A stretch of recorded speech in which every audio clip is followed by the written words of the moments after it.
we're very, very blessed to have with us Joseph M. Higgins, who is the author of 4 wonderful books on afterlife and particularly on spirit communications. Joe is a wonderful friend of all of us. He's a very experienced medium and teacher of mediumship. And we're very thrilled to have him here on Mother's Day because he has something very important to share with us about children, how they want to communicate with their parents. Joe, over to you. Thank you, Wendy. It's nice seeing a lot of familiar faces today. And, I'm continuing to write my book on for people who have lost children. And recently, I've done some more channeling of information, and the children have started to come through. And that's going to be part of the book. It's not only going to be some questions and answers about certain aspects of losing children, and there'll be a healing section, but it's also going to be some insights that children give to us about the connections, what's going on the other side, how they interact with us. And like any type of sign that a lot of you are familiar with, they use all this, the particular, the ones that everyone uses, the butterflies and the names and sounds and smells and all that stuff. But they do it, they're more hands-on, they're more interactive because it seems like the connection at times is much more emotional. And when that happens, they have to use more energy and they want to become more, I don't want to say tactile, but they want to be more in your energy. So they'll come by and they'll say hello, little hello signs, and use the typical signs and stuff like that. And then there'll be other communications that you won't necessarily know it's a sign, but they will be in your energy field because they know you're going through something or you're trying to communicate with them, but you're blocking them to come through. So they'll be around you to lift your energy up. So that's another form of communication. It's another form of sign. It's just not a verbal sign that you may pick up. So it depends on what's going on in your life. But the main thing is they want to know, to let people know, parents know that life goes on, that they continue to be around you and they continue to interact with you. And that's the third form of communication, is the interaction. Sometimes they will interact for joy, to bring you joy and to kid around. And other times they'll interact to help you for safety or for other particular reasons. So they have a little bit more going on with their signs than the average adult that might just want to, grandma coming through. I mean, everyone on the other side will use all these different forms of communication, but the kids are just more attuned of using the different aspects because they know when we're down, so they know when we need the joy to bring us up, bring our energy up, because it makes it easier for them to come through. They know when they need to interact for a particular reason, and I'm going to read you something in a few minutes about something exactly like that. And so, they use different parts of the whole sign language to interact with us. So it's important for us to realize that just because you might not necessarily get a visible sign or an audio sign, they're still around giving us signs. And of course, in our dreams, and they'll also make contact to us in our dreams that we won't remember. So subconsciously you're picking up on them, but consciously you're not. So it's a lot of, so there's a lot of aspects to the dynamics of a child. And the child can be 25, can be 35 years old, can be 5 years old. But it's the dynamics of the parent or the loved one who has lost a child and how that bond is and that connection is. So that's like the parent-child. It's not necessarily, it's not just biological, obviously, because a lot of children have been raised by, aunts, uncles, grandmothers, caretakers, things like that. So what I want to do is I want to read a couple of channeling notes from some children that came through in the last couple of days, and then we can talk about the different aspects of their communication. And it just gives us it kind of gives us insight on how they speak and how they want to be known. Okay, I was introduced to this little girl named Amy. She died when she was 13 years old. Her mom and dad are not living together anymore. They have since divorced since her passing. They both need to hear from her At certain particular times, she tries to connect with them at holidays, special occasions like birthdays, both hers and both his and hers. At times, she finds it difficult because they are at different levels of understanding the process of crossing over. So now they understand that we all grieve differently. And a lot of times, a husband and wife, after the passing of a child, are going to grieve on two different paths. And the children realize that. So for Dad, she can talk to him in a different way than her mother. Dad wants to analyze if it's possible to still talk with her. Mom understands the feelings she gets are coming from me, but she still has doubts. Oftentimes, I try to connect them both together so that they can see that we are all still connected. Just because they don't live with each other doesn't mean we are all not still connected. Just because, to do this, I sometimes will edge them on to communicate with each other over me. Yeah, I can use my passing as leverage, haha, to get them to talk. I know it sounds crazy, and it is, haha. So there's there's an interaction with a child that can use her connections to bring, it sounds like divorced parents together, and she's using her as the subject, and so that she can bring to them that there's still a family, they're still connected, even though they're all separated. One's passed over, and the other two are living in different locations. She still feels the bond of the family, and she's using her leverage, jokingly, of her passing, to bring her parents together. Dad will listen to me sometimes when he's listening to music. I make sure his favorite songs are being played, and then I can slip into his consciousness, as it's easier that way to get through. I don't have to tap him on the shoulder or yell in his ear either. Ha ha. It's just simple, and I can give them to know that I'm around. So that's another example of how they use music. You know, we all our loved ones like to use sounds and particular songs to let them know we're around. And it is a simple form for them to get through because we're relaxed. It's like we're in an active meditation listening to music. We're like daydreaming. So it opens up in our consciousness and subconsciousness channels for them to come through. Other times, when there is too much commotion, it's impossible to get through. It's like a thick wall. The darker the emotions are the most difficult. When they're feeling stress or hateful about certain things, even just being stuck in traffic, it can block us from coming through. So we see that with adults also. The more stressed out, or if our emotions are kind of running amok, it's difficult for the children to come through as similar to the adults. So we have to choose our places very carefully. Otherwise, it may take up too much energy to try to get through.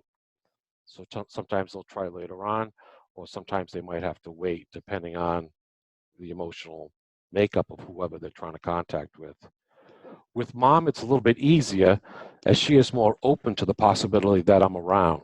She sometimes asks me to send a sign, which is great, because that makes it a lot easier.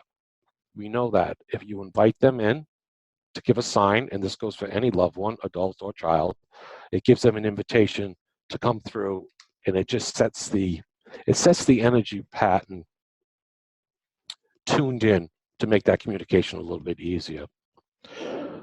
When she asks, I just have to dial one up, and there it is, when she asks for a sign. She sometimes will miss some of the signs, but that's okay, because I can send another one. She doesn't want to believe that I'm gone, so she keeps to being open to receive anything I send her way. It's not that she misses me, it's that she feels as if I'm not with her. I'm going to read that again. It's not that she just misses me, it feels that as if I'm not with her. But in reality, I am with her. I can be right next to her, cooking in the kitchen if she wants. Other times, I can be somewhere else and still hear her and feel her. So don't misunderstand that because we are not physically, we are not there emotionally or mentally. We can hear you guys, we can feel you, just let ourselves do the same for us. It's okay to cry about us, but don't think that we are not here because we are. So that's, you know, one of the big points the kids want to bring through too is, and we hear that with adults, that they are still involved in our lives and they can still be in the kitchen cooking with you. You know, if they used to do that when they were still alive, they literally are right there. And so I think a lot of times people think, you know, they're somewhere off in the clouds. And I think the more we talk about it, the fact that, you know, life goes on, they literally are still there and they're aware of what's going on. So that shows that they're interacting, and they're not in the past, they are right now. Okay. Here's another young man. His name is Trevor. Trevor passed when he was 17 or 18 years old near his birthday. It was around a celebration they were having.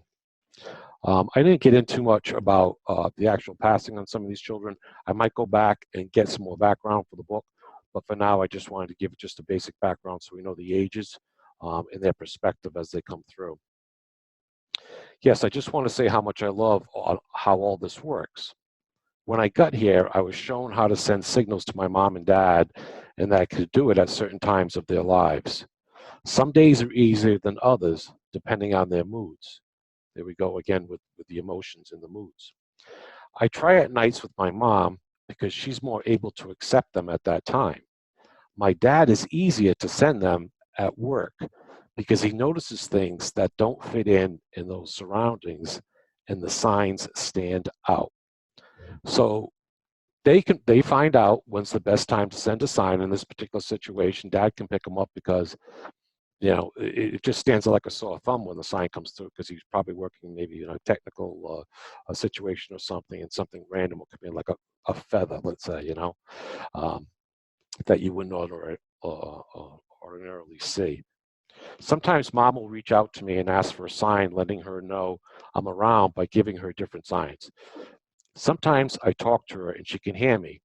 Other times, if she's watching TV too, I have my name on a commercial or a show. She thinks that I'm doing that on purpose, and I am. Aha. So here's an example of, you know, product placement, I like to call it. You know, they know that he knows that mom likes to relax and she's watching her shows or something like that. And it's a great time to get her attention. So instead of like the large truck that's driving by the house or something with someone's name on it on their birthday, they use something that's very effective, TV show.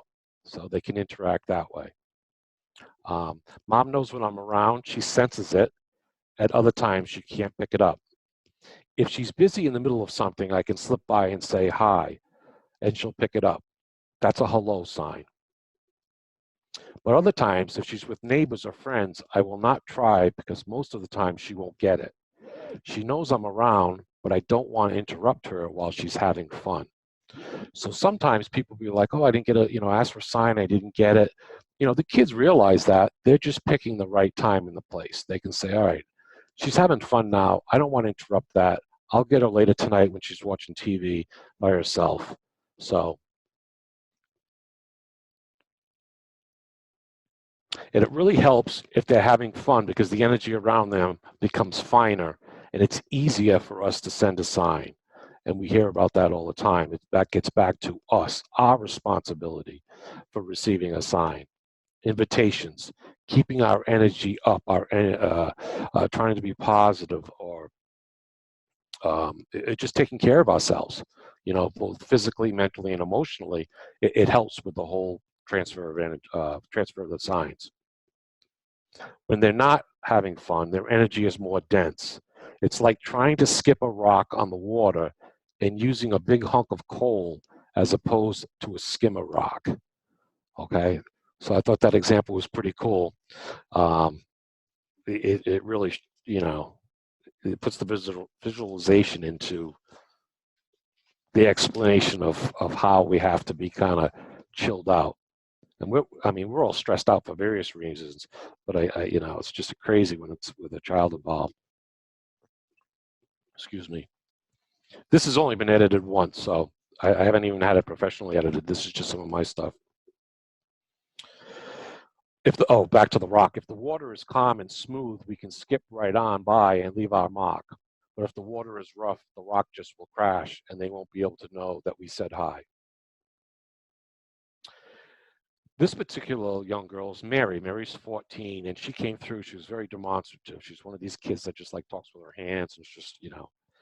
And I'm also wondering too if some of these kids will be recognized by some of the people that read the books somewhere down the line. I love it when I get to send a sign. It's so cool. I get to pick up the time and how it's going to be done. I have so much fun deciding how I want to make my presence known. Sometimes I can be playful and move things around. Other times I can be more direct and just yell out her name. Once when my dad was trying to lift up a couch to find something, I said that you'll hurt your back. I put this in his mind and he dropped the couch knowing that this was going to happen. The dog ran out of the room and I started to giggle. So here's an example of interceding because she knows her dad. It says, Dad didn't realize it was me, but if I hadn't said something, he would have hurt his back. You know, he has back problems, and that I just wanted to make sure he was going to be not to be in pain for the rest of the week. So there's an example of them interceding and not necessarily, you know, a vocal, you know, be careful of your back or the couch, but she put it in his consciousness. So he was aware of, oh, wait a minute, you know, I got a back problem. I better put this couch down. This isn't too smart. So there's a way for the children that are looking out for their parents and loved ones to make sure, like, you know, she didn't want him to be hurting his back all week, which if anyone has back problems, they know it can last and just, you know, carry on longer than it needs to be. But other times I can sing and they will hear me. They know this because I used to sing around the house when I was happy. So they will hear a humming sound of my voice in their head and think that's what I used to do. Excuse me, what I was actually doing is singing to them. So in this case, if you pick up something that you think it's, you know, one of your children singing or talking to, and you think it's, you know, your own mind making it up, it's not. It's actually them putting that in there. So try to, you know, realize that connection. Other times I'll play with the dog like I like to play with his ears. Sometimes he likes it, sometimes he runs away. Haha. A lot of times we see our pets, you know, staring off in the distance, or sometimes they'll bark, or you'll see their heads like following, you know, from one side of the ceiling to the other. They're interacting with us. And a lot of times the children, after they've crossed over, they'll interact with their pets just like they did when they were still here. And what we're also learning is when our pets cross over, they're also interacting with the children that are here and us adults. So it works both ways. So it's really nice for, you know, the kids get to play with their pets, you know, and they get to bug them, like she said, to play with the ears, and sometimes he runs away. So I mean, some things don't change, right? Dad doesn't understand why I had to leave and ask that question over and over. He sometimes just wants a simple answer. There are no simple answers. It's confusing and complex at times, but just knowing that we're still around is the most important thing.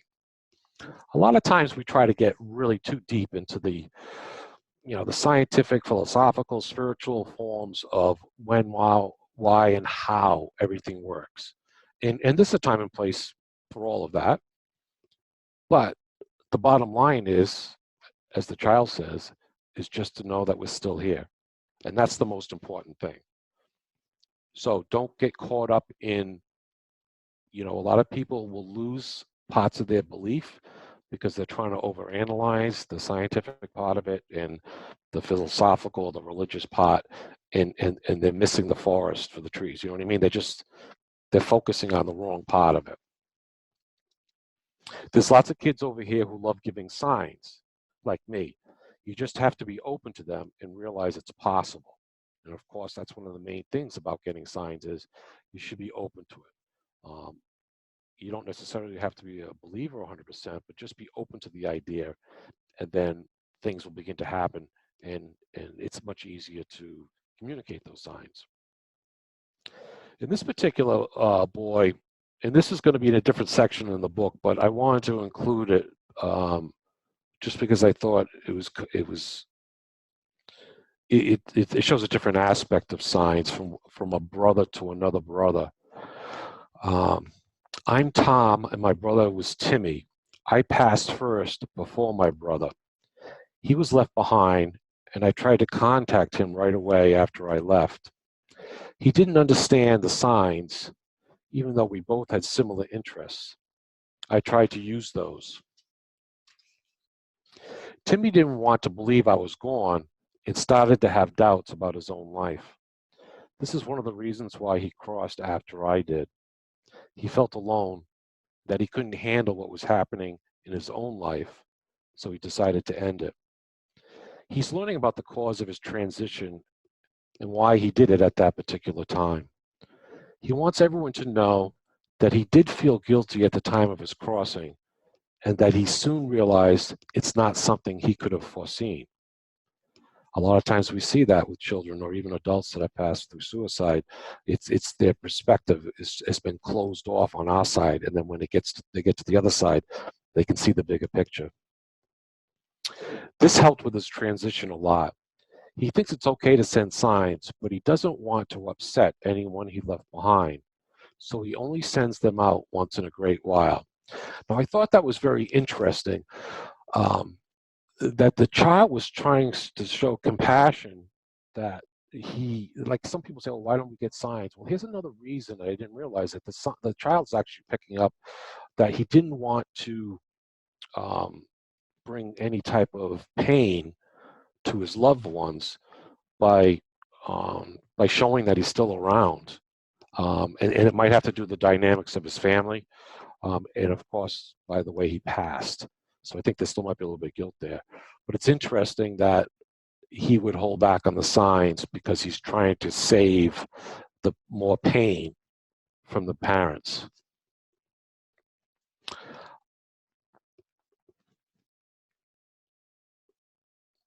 Now, Tom says, I try to send them pretty often, but sometimes I get distracted, this is the brother, and I forget to tap back in.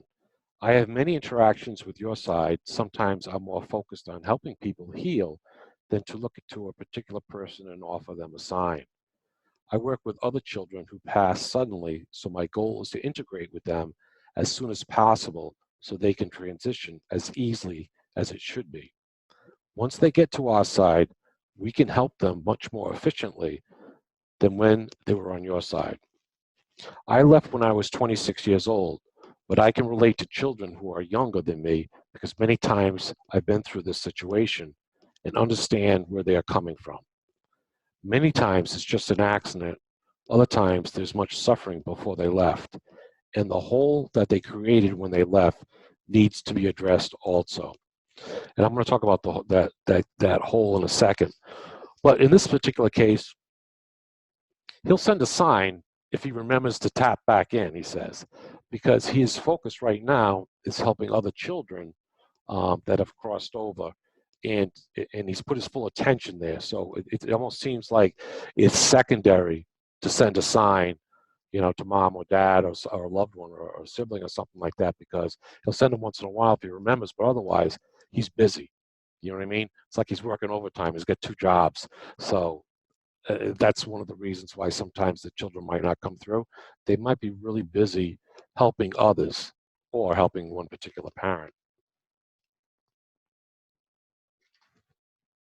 Many who are left behind have lots of questions and a few answers, and that's why I asked to be able to give this information to you so that you could let others know that we are aware of the difficulties of trying to understand the whole process of when a child dies. It's not just the loss of a loved one. This is another aspect I thought was interesting. It's just not the loss of a loved one in the family circle, but also how it affects those left behind in every aspect of their lives.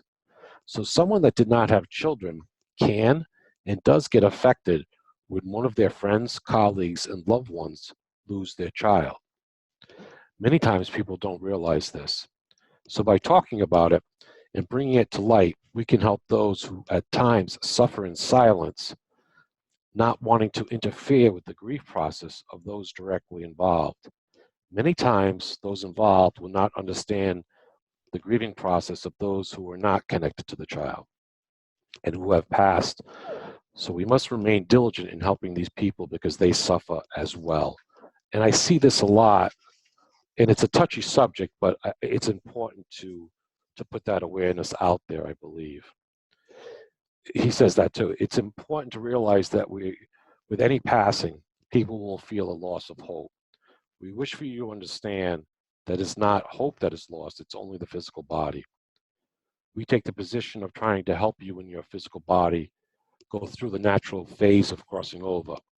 We become the teachers, the counselors, and the social workers who try to hold together your experience on the life plane. And what he meant, I felt, when he said this, was that as we continue our lives on after a child has passed, and you guys are trying to like hold on to your life experiences that have been totally thrown into, a tornado, they're there trying to hold it together, help you hold it together so that your experiences as you continue on in the earth plane can still be enjoyed, and you can still learn, and you can still create love for others. So they're helping you continue on your journey. So I thought that was something that was really cool. They're the teachers and the counselors for the parents. Most often you don't see it that well while you're living there, but only gain this knowledge after crossing over. This knowledge is actually the new perspective, a wider perspective with more depth that you get. So it's a constant interaction between your side and our side, with signs coming and going, requests and observations. It's just a different form of connection. And as we try to explain these different forms of communication, all we ask that you consider the larger picture, the bigger perspective of life in general, that no one is ever lost, they just moved to a different city. So it's interesting, some of the things that these kids come through, and they're working with us on all different levels. It's just not a simple sign. I mean, they're actually interacting to help us heal.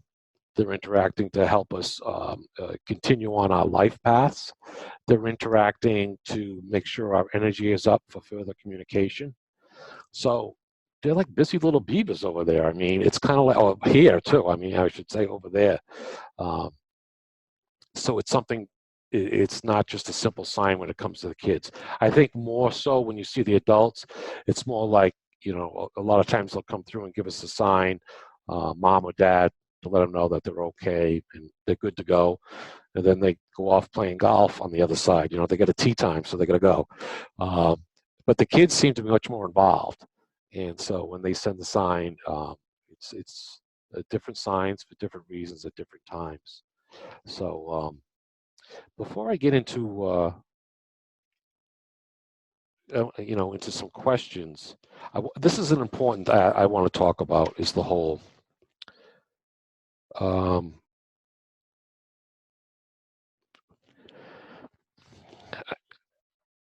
know you people have already experienced this, and it's just the way that he puts it so that they understand. This is a teenage boy. Just want to make sure I got it. Mom, I know it's hard. I can feel what you are feeling. I need you to know that I'm fine. No, really, I'm fine. I see you all the time. I can feel the loss that you have experienced. It's like a big hole in your energy field. I want to see you whole again so that you can enjoy your life and I can enjoy it with you. So that's another reason that they're around. But right now, you're in like a continuous healing state, and this takes a lot of energy, Mom. A lot of energy from you and a lot of energy from me. So they work with our energy. I've seen other mothers who have healed up this hole that leaves a huge scar. It can be like a quarter the size of your body. And he actually showed it to me. And what it looks like is that part of your energy field or aura literally has been like ripped out. So when they show me the scar that parents or loved ones that have lost children uh, uh, uh, produce through the healing, it's just this huge. Um, it's not a pretty scar. Put it this way, there's been no surgery done on it or anything like that. It's just a big giant scar, like a quarter the size of your body, and this is in your aura, your energy field. So that's what they showed me visually. So I don't know how I'm going to put that in the book. So, um, but I'll figure it out. But this is interesting. And the stitching they use to close this is made of angelic thread. It is suture through your energy fields. It's made up of love, understanding, acceptance, and compassion. The main ingredient is compassion. Compassion for others, and most importantly, compassion for yourself. This is an energetic thread, suture, that is used to close the energy hole people have experienced with the loss of a child. Some parents, not all, refuse to use this thread and wish for the hole to remain open and exposed, for it to be raw. When this happens, healing cannot occur, for the person's energy is constantly drained and the unit body as a whole cannot function on a normal level. There are various reasons why people do not accept the healing. One of these is self-hate, anger, and they feel as if they should be punishing themselves for the passing of the child. So a lot of times we can see that the children see it. That's the most important part. On the subconscious level, they feel that there's a sentence that they deserve to serve after the loss of a child. Over time, they will begin to create a thread of healing, but for many it becomes an unfinished business and lays in pieces, not to be utilized for the healing process. And I'm going to go into this when I do the section about the healing in the book. I'm going to bring this section. Part of it will stay in the kids section. The other part will go into the healing section, because I think it's very important about this angelic thread and compassion on how it can help healing those left behind. By reaching out to others and helping them, one can begin to manufacture the sutures of healing. With the realization that life continues both here and on the other side, the parent can realize that they are still a part of the growing process of both the child and themselves. Once the parent realizes that they are still involved in the child's life, this awareness can close huge gaps of the hole that was created in the passing. And I do see this with some parents, because I mean, people are at all different stages of grief after losing a child. And some parents just seem to be so much, with love and compassion and helping other people. And they seem to be doing, quote unquote, better than other people. And I wonder if they're using some type of this natural healing to help them, to guide them in their lives. Once parents for the parents realize that they are still on some level, oh, this is good. For the parents realize that they are still on some level responsible in helping the child continue to learn and grow. Because the child has passed does not relieve the parent of responsibility of helping them, which I thought was very interesting. The children realize this, and depending on what level of development they are at, are able to help the parents move forward on their path. So back to what that other child has said about the family is still intact.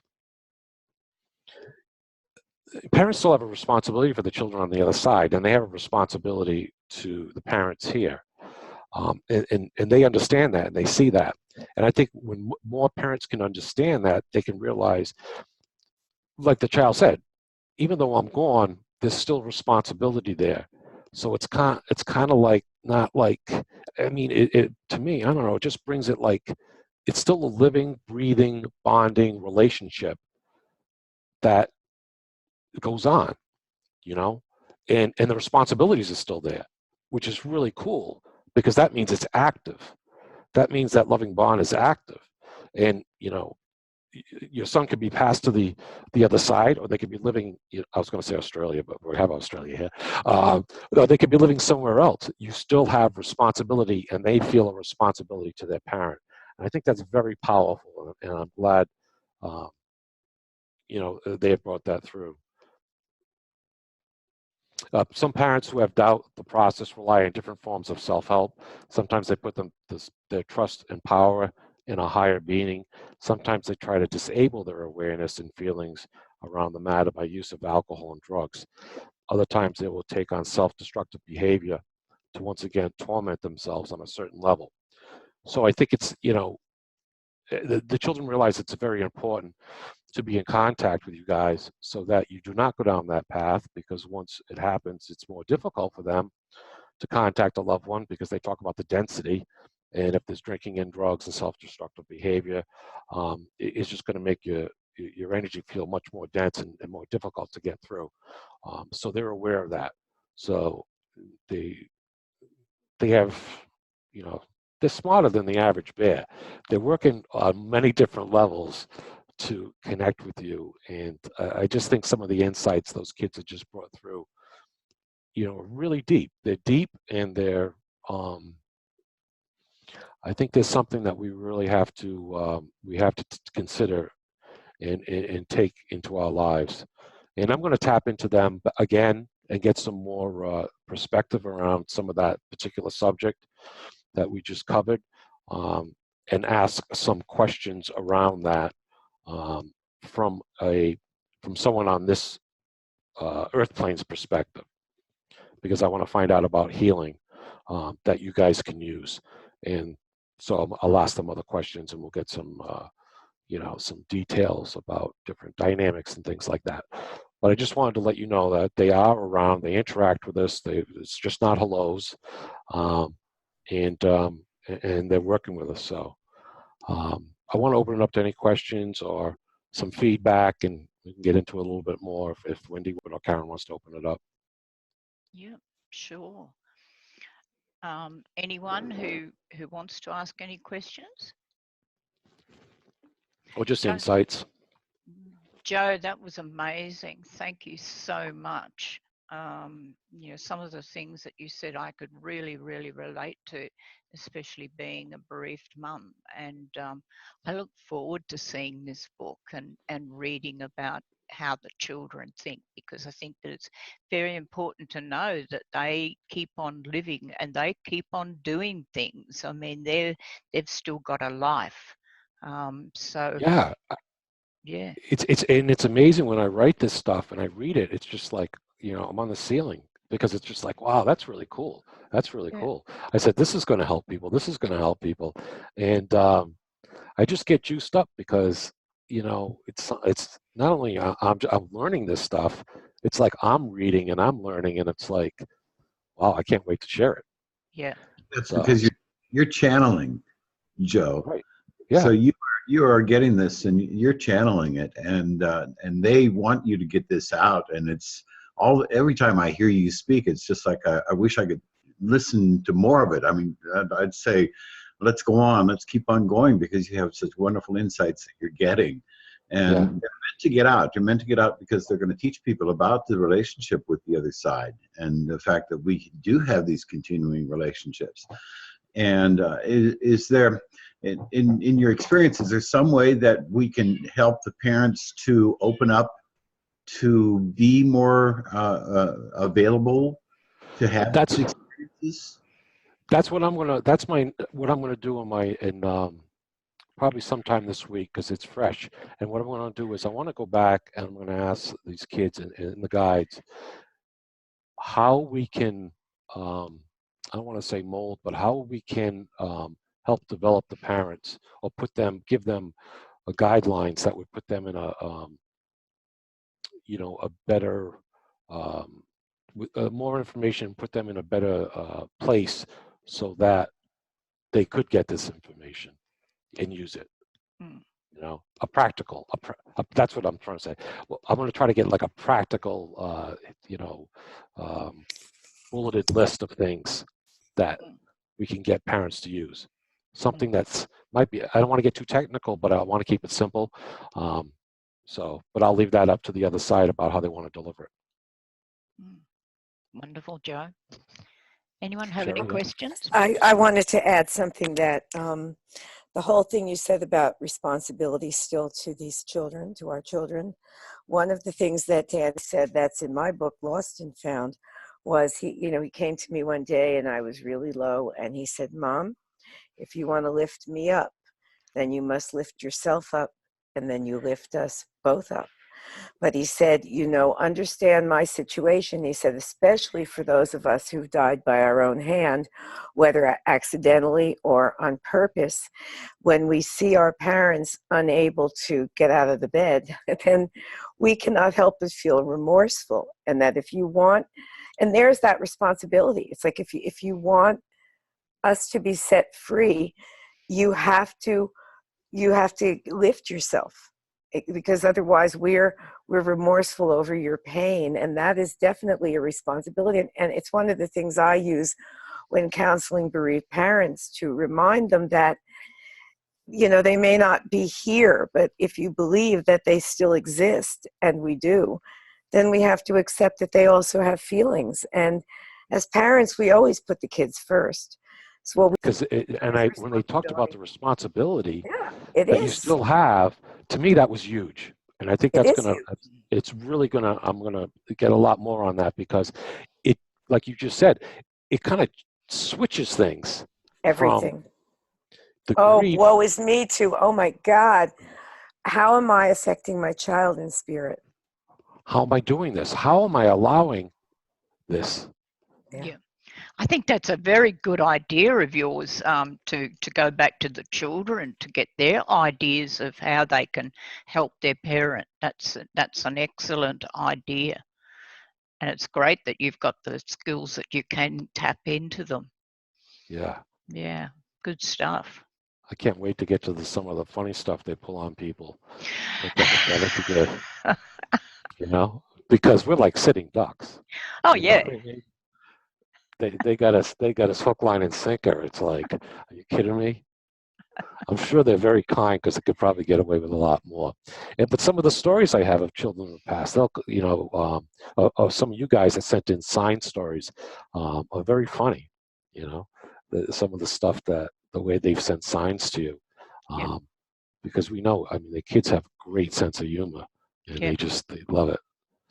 But yeah, I think it's important for parents to know about their life and what they are doing, so that they can be more proactive about healing themselves in a better way. And I think the proactivity is very important. It's all very well to be told constantly that your child loves you and they're okay, but in reality, parents want more than that.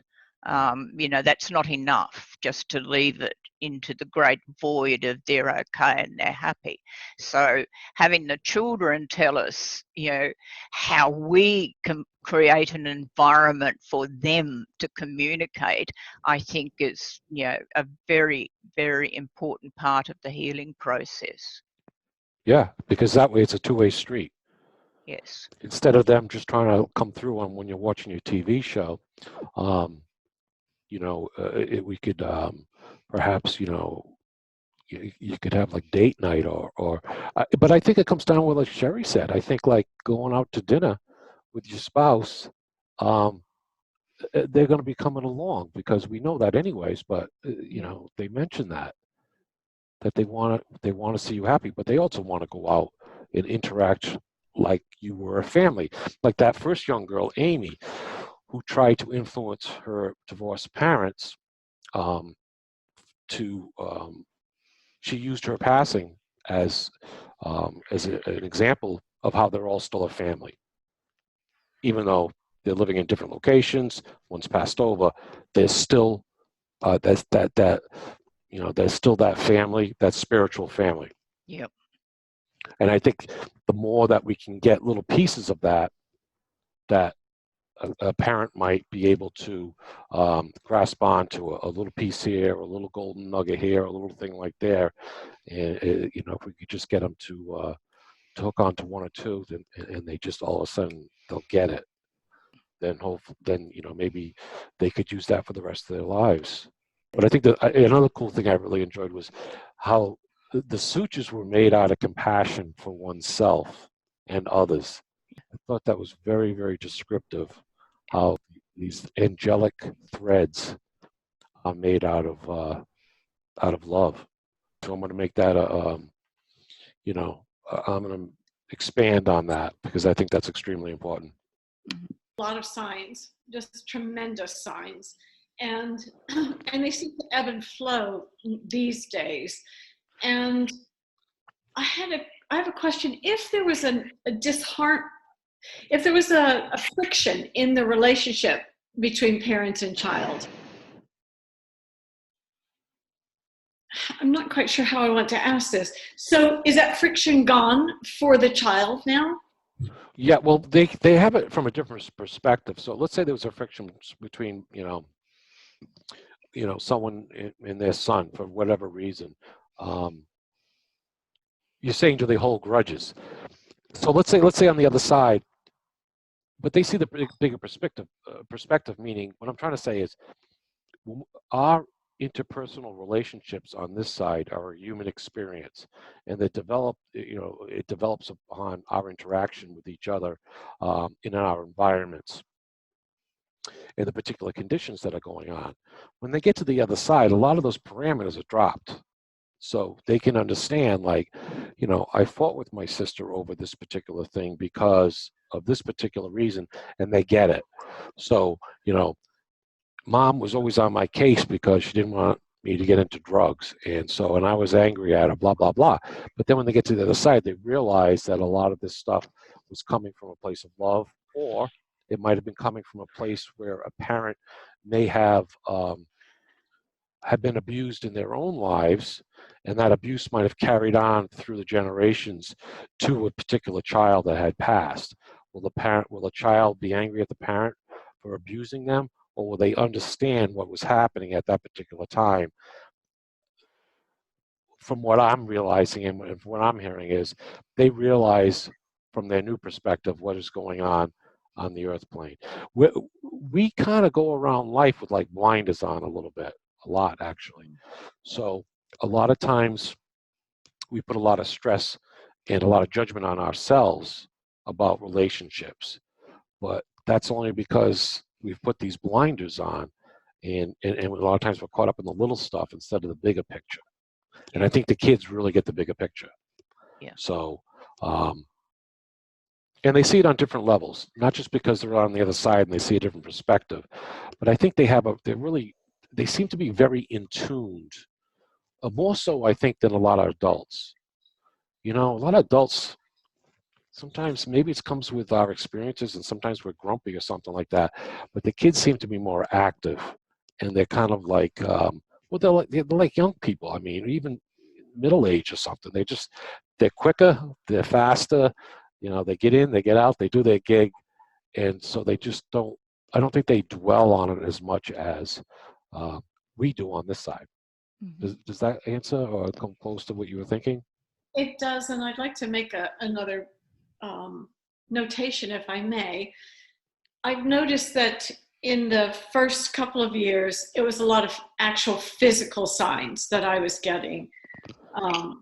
My son has an unusual name, so his name would pop up at different things. The cat would do unusual things, etc., etc.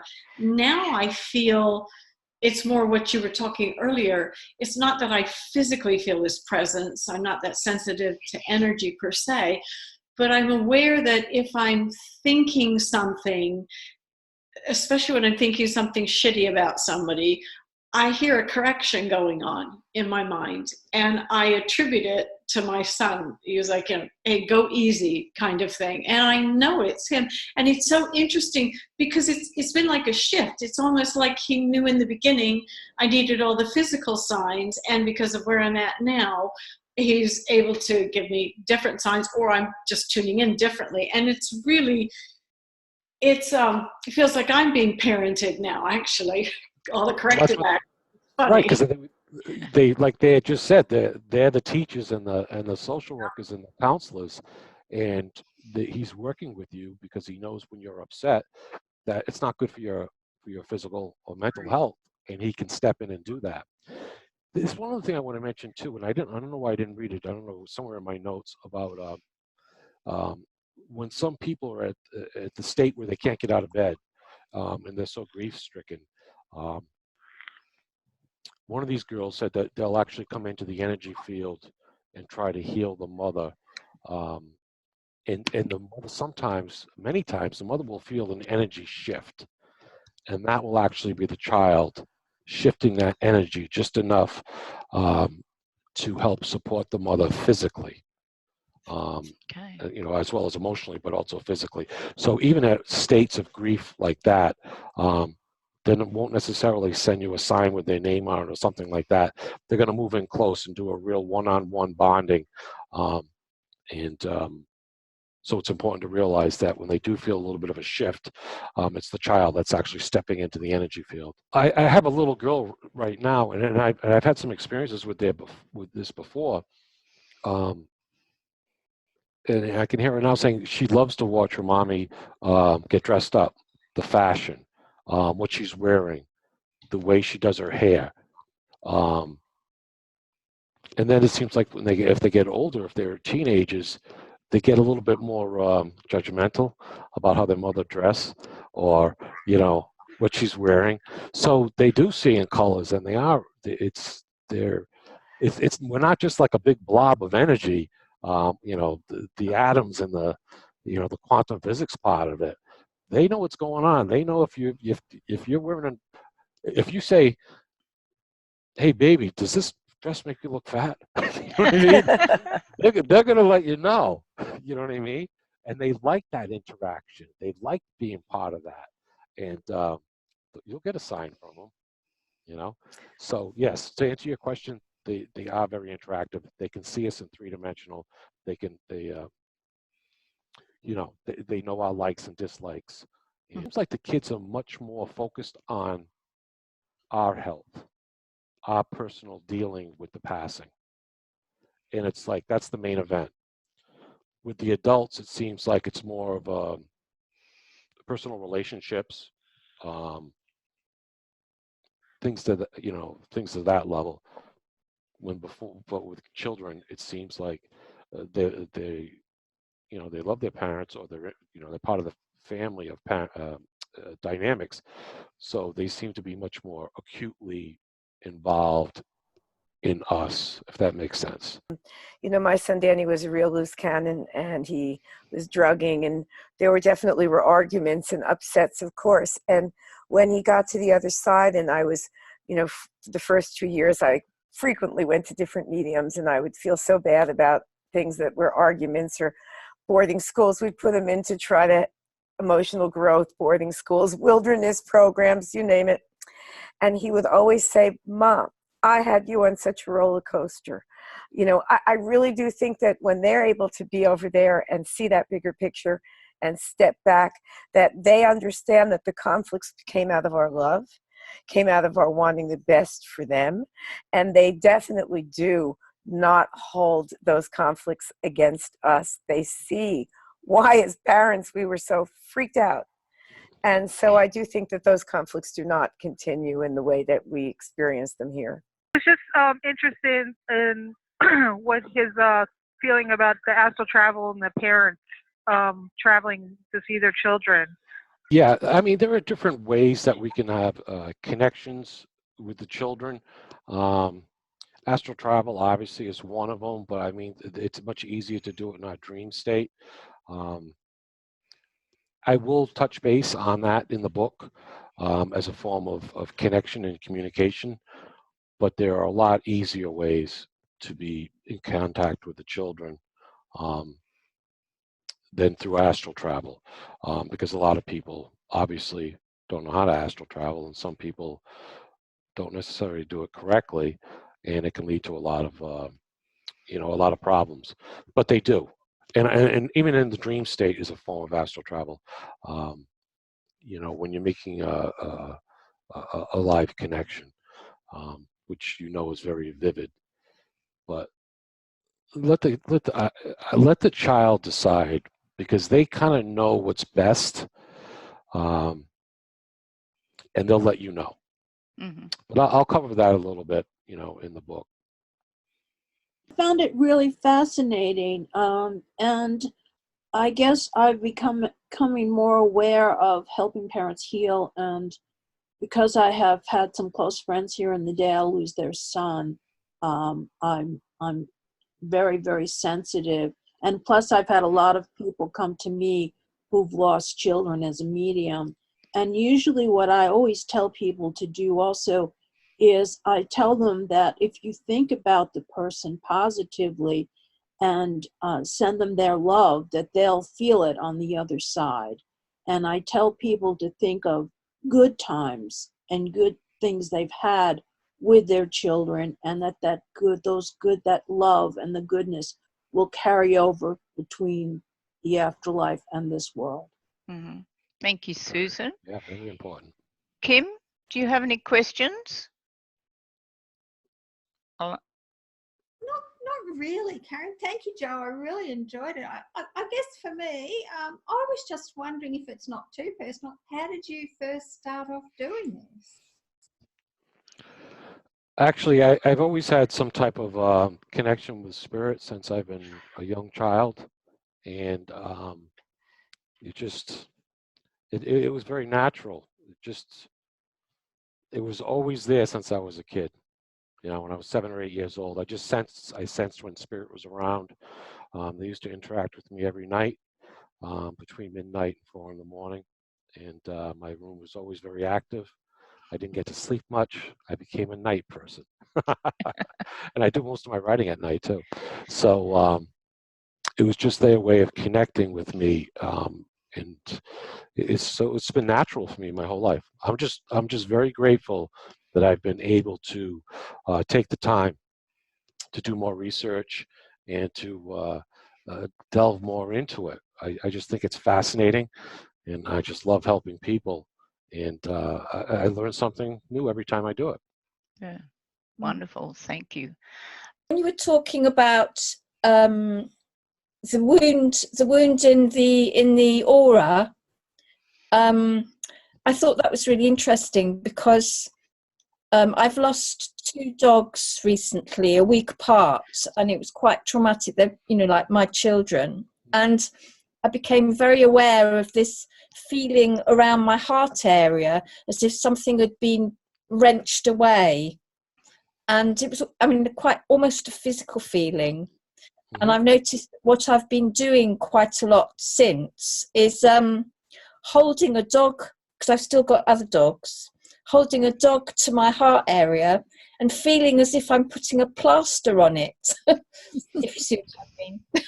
It's like a kind of healing mechanism. Yes. And I was out today with somebody without my dogs. She had a little dog, and I kept wanting to pick it up and hold it to my heart. And I was thinking, I'm doing that again. It's like having a plaster on it. Well, you're showing compassion to the dog and love to the dog, and that's what they were talking about. It is a healing. It is a healing balm that helps with that hole, you know, that we all feel when we lose a loved one. Yeah. And I think that's very interesting on using compassion and love and helping others to help heal that hole. The scar's always going to be there, and it's going to be a big, ugly scar, but it doesn't have to be a gaping open wound. When they specifically showed me the scar, it's like the red badge of courage. It's something to be proud of and to show. It's not something to be hidden. It's not a scar to be ashamed of or to be hidden. It's something to be shown that it's just like a warrior scar. You know what I mean? Yes. That you've worked through it, or are continually working through it, and that this is part of you. And then the fact that you can show this can help other people and have other people realize that yeah, they can life can get better than it is right now, and more healing. And you know, look, she can do it, he can do it, I can do it. Mm-hmm. And so it's not something to be hidden away or have plastic surgery about at all. Well, it's kind of like, you know, it's kind of like a stitching, a suturing that I would see, like, you know, if you're out on some adventure or desert island or something like that, and you have to stitch up your arm or something like that, it's not going to be pretty. It's going to be efficient, but it's not going to be pretty. And I think that kind of goes with the whole thing. It's not going to be pretty, but it's going to work. And I think that's part of the deal. Thank you, Joe, and thank you, Karen. That was a fabulous session. And I think we'll let everybody go now, because obviously some of you have got family around, others like Louisa, it's almost midnight where you are. So thank you, everyone, and we look forward to seeing you soon.